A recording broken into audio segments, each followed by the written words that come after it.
Long before Wall Street, Venice, or the Bank of England, the foundations of modern finance were already taking shape in Baghdad, yet few people realize just how much of today's financial world traces back to the Islamic Golden Age. Between the 8th and 13th centuries, while much of Europe remained politically divided and economically fragmented, the Islamic world built one of history's most advanced commercial systems. This wasn't simply an empire connected by caravans and spices. It was a civilization powered by contracts, partnerships, credit instruments, and commercial laws that made long-distance trade possible. Welcome to Financial Secrets, where history reveals the hidden rules behind money and power. Many people believe modern finance began in Renaissance Italy or 17th century Europe. In reality, it evolved over centuries, and one of its most influential chapters was written in Arabic. The story begins in 750 AD, when the Abbasid Caliphate replaced the Umayyads and established a new political order. Just 12 years later, in 762, Baghdad was founded on the banks of the Tigris River. Within only a few decades, it became one of the largest and wealthiest cities in the world, a center of politics, science, and international commerce. Its location was no coincidence. Baghdad stood at the crossroads connecting China, India, Central Asia, Africa, and the Mediterranean. Silk, spices, paper, precious metals, textiles, and countless other goods flowed through its markets. But as trade expanded across continents, carrying bags of gold from one destination to another became increasingly dangerous. Theft was common, transportation was slow, and the risks were enormous. A growing economy needed something more valuable than coins. It needed trust. One of the Islamic world's greatest strengths was its relatively unified legal system.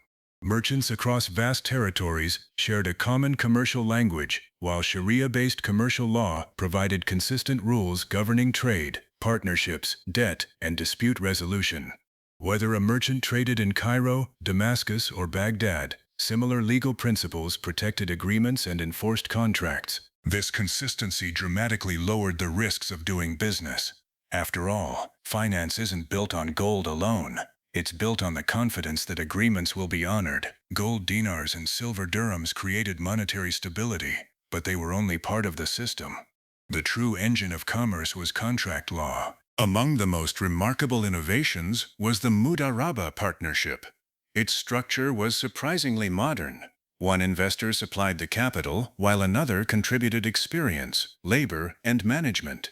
Profits were divided according to an agreed ratio, while financial losses were generally borne by the investor unless negligence could be proven. Instead of guaranteeing fixed interest regardless of success or failure, both parties shared risk. Investors benefited when businesses prospered, while entrepreneurs focused on creating value rather than repaying guaranteed interest. Sound familiar? The model closely resembles today's venture capital and limited partnership structures, where investors finance ideas while founders build the business. Rather than allowing wealth to sit idle, Mudaraba encouraged capital to flow into agriculture, manufacturing, trade, and maritime expeditions, stimulating economic growth across the empire. Another factor shaped this system. Islamic law prohibited riba, commonly understood as usury or predetermined interest, rather than preventing finance. This restriction encouraged merchants to design more sophisticated business arrangements based on profit sharing and real economic activity. Instead of lending money simply to earn interest, investors became partners in productive enterprises. Finance remained active, but it became closely tied to tangible assets and commercial success. Moving money across thousands of kilometers presented another challenge. Merchants needed a safer alternative to transporting large quantities of gold. The solution was the sack, widely regarded as the ancestor of the modern check. The solution was the sack, widely regarded as the ancestor of the modern check. A merchant in Baghdad could deposit money with a trusted intermediary and receive a written document allowing the same amount to be collected in another city. Rather than carrying gold through deserts and across seas, travelers carried paper backed by reputation, legal enforcement, and trust. In fact, many historians believe the Arabic word "suck" eventually evolved into the English word check. Alongside it developed the Hawala system, an informal but remarkably effective network that transferred value through trusted brokers. Instead of physically moving money, debts were settled through accounting relationships built on reputation. While it may appear simple by today's standards, Hawala demonstrated a sophisticated understanding of financial settlement centuries before modern banking networks existed. These innovations worked because they rested on something stronger than money itself: institutions. Commercial courts enforced contracts. Property rights were recognized, and disputes could be resolved under a broadly consistent legal framework. Compared with much of medieval Europe, where fragmented political authority often produced inconsistent legal systems, merchants operating across the Islamic world enjoyed far greater commercial certainty. Lower risk encouraged more trade generated more wealth, and wealth strengthened both economic and political influence. By the 10th century, Baghdad had become one of the world's greatest cities, not only because of its scholars and scientists, but because it possessed one of history's most advanced financial architectures. Another remarkable institution of the Islamic Golden Age was the Waqf, a charitable endowment designed to preserve wealth for future generations. Instead of being spent or divided, assets could be placed into a legal structure that continuously funded schools, hospitals, mosques, roads, and public services. In many ways, it functioned much like today's foundations or trust funds, separating ownership from management to ensure long-term stability. What made this financial system truly unique wasn't just the tools it created, it was the philosophy behind them. Contracts weren't treated as mere paperwork, they were moral obligations. Reputation had real economic value, and financial activity was expected to remain connected to tangible assets and productive trade. Speculation existed, but the system encouraged investment in businesses, agriculture, manufacturing, and commerce, rather than wealth created purely through financial engineering. By the 11th and 12th centuries, these ideas had spread across the Islamic world. Merchants from North Africa to Persia operated under similar commercial expectations, allowing capital and goods to move more freely than in many other parts of the world. But financial ideas rarely stay within borders. As Mediterranean trade expanded, European merchants increasingly interacted with Muslim traders. Cities such as Venice, Genoa, and Florence adopted and refined many commercial practices they encountered. Partnership agreements, credit instruments, and methods of financing trade gradually became part of Europe's growing financial system. Modern finance didn't appear overnight. It evolved through centuries of exchange, adaptation, and innovation. Then came a turning point. In 1258, the Mongols invaded Baghdad, bringing an end to the Abbasid capital. The city's destruction shattered political stability, disrupted trade routes, and weakened the institutions that had supported one of history's most sophisticated commercial networks. Yet the financial ideas themselves didn't disappear. By the time Baghdad fell, many of its innovations had already spread far beyond the Islamic world. European merchants continued refining partnership structures that strongly resembled the earlier Mudaraba model. In Venice, for example, the Commenda contract allowed one partner to provide capital while another conducted overseas trade, with profits shared according to a prearranged agreement. The concept feels surprisingly familiar because it follows the same basic principle: capital and expertise working together while sharing both opportunity and risk.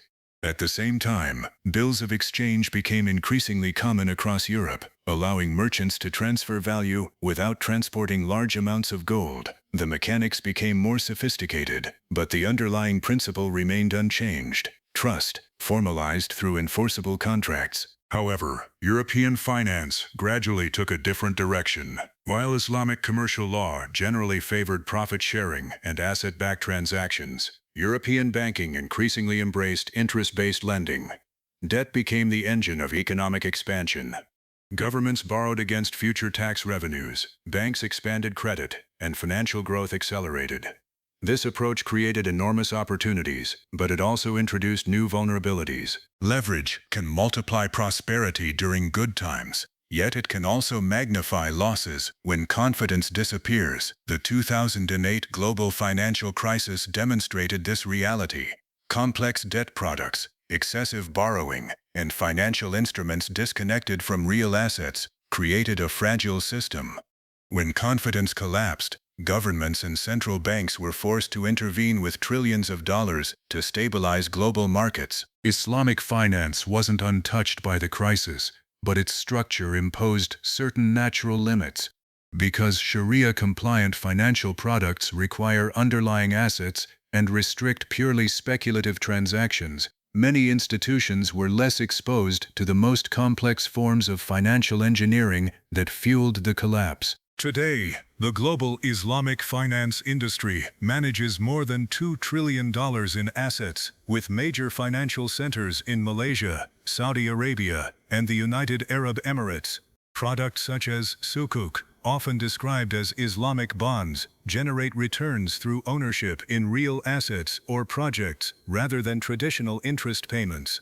Of course, no financial system is perfect. Every model reflects a different philosophy about risk, responsibility, and economic growth. Debt-based systems often expand faster, while risk-sharing systems tend to place greater emphasis on aligning the interests of investors and entrepreneurs. History doesn't tell us which model is perfect. It shows us that every successful financial system depends on the same foundations: strong institutions, enforceable contracts, and public trust. That's the real lesson of the Islamic Golden Age. Its greatest achievement wasn't simply inventing new financial instruments. It built a framework where law, commerce, and trust worked together to support trade across 3 continents for centuries. And that lesson is just as relevant today. When people study financial history, they often focus on stock markets, interest rates, or inflation. But beneath all those numbers lies a much deeper question: who creates the rules that allow money to move safely? Because wealth alone has never built civilizations. Rules do. Empires rise and fall, currencies change, financial technologies evolve. But systems built on trust, sound institutions, and enforceable agreements leave fingerprints that survive long after the empires themselves disappear. The Islamic Golden Age proved that finance isn't simply about accumulating money. It's about creating a structure that allows people to trust one another across borders, cultures, and generations. And perhaps that's the biggest financial secret of all. Money creates opportunity, but trust creates civilization.